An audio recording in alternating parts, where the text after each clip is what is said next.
Hello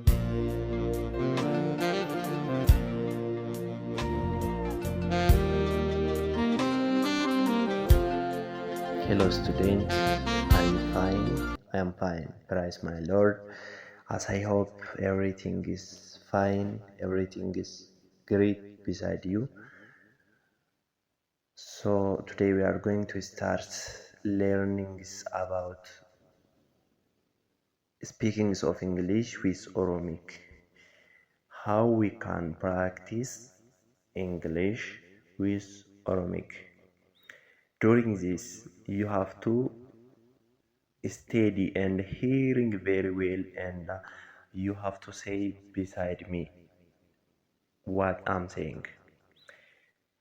Egaa kabajamtoota hordoftoota maatiiwwan Daawit Teach guyyaa har'aa afaan Ingiliffaa afaan Oromootiin haasa'uu waliin baranna jechuudha.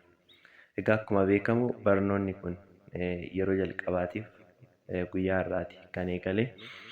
Chaanalii kanaaf haaraa warri taatan subscribe akkasuma like share gochuun dagatina. Hiriyoota keessaniif affeeraa isiniin jedha. Egaatii barnoota afaan Ingiliffaa barachuun duratti wanti isin beekuu qabdan jechoota ani fayyadamu yookaan jechoota garaagaraa hedduu isaanii beekudha. Jechoota gaafa beektan wordiiwwan gaggabaaboo gaafa hubattan sanaan boodatti afaan Ingiliffaa haasa'uun isin rakkisu.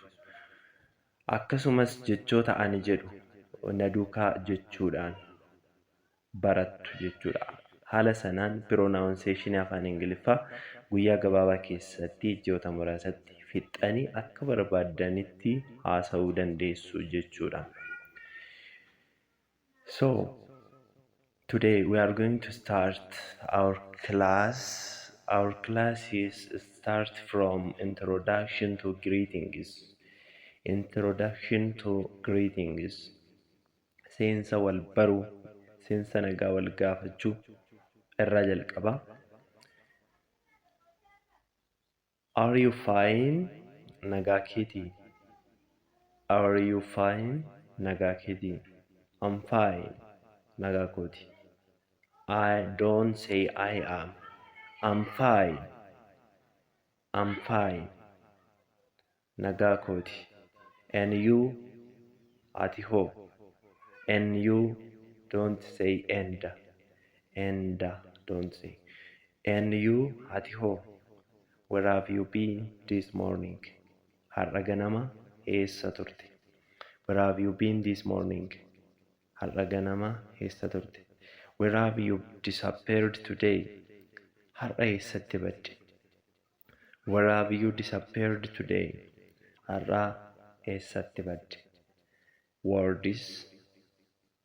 Disappeared means badu. Morning.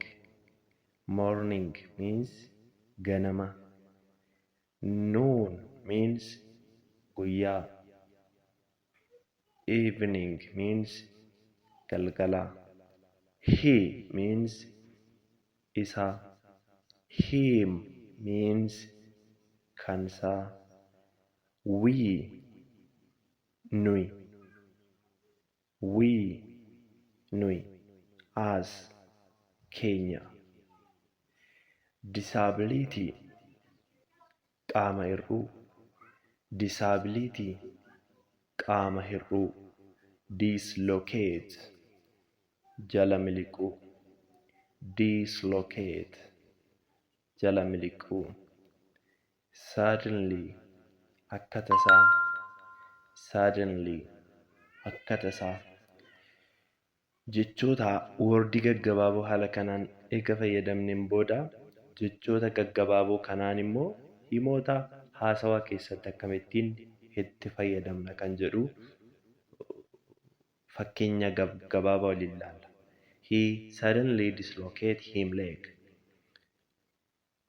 He suddenly dislocated him leg. Lukni isaa akka tasaa jala miliqe. He is disability. Inni qaama hir'uudha. He is disability. Inni qaama hir'uudha. I'm good. Akka gaariin jira. I'm good. Akka gaariin jira. I'm fine. Nagaa kooti. I'm fine. Nagaa kooti. Everything is fine. Hundumtuu gaariidha. Everything is fine. Hundumtuu gaariidha. I swear to my Lord. Dhugaa Waaqayyooti. Kakachuu jechuudha. I swear to my Lord. Dhugaa Waaqayyooti. God of hosts knows. Gooftaa maccaatu beeka. God of host means gooftaa maccaa. God of host knows. Gooftaa maccaatu beeka. Atrocity daba yookaan cubbuu. Atrocity daba yookaan cubbuu. Our classes end on these topics. After today, another day we are going to study about another words. So you have to practice and practice every day without any procrastinations. If you study and practice in every days, as I hope, you have to speaking in a few times. Thank you.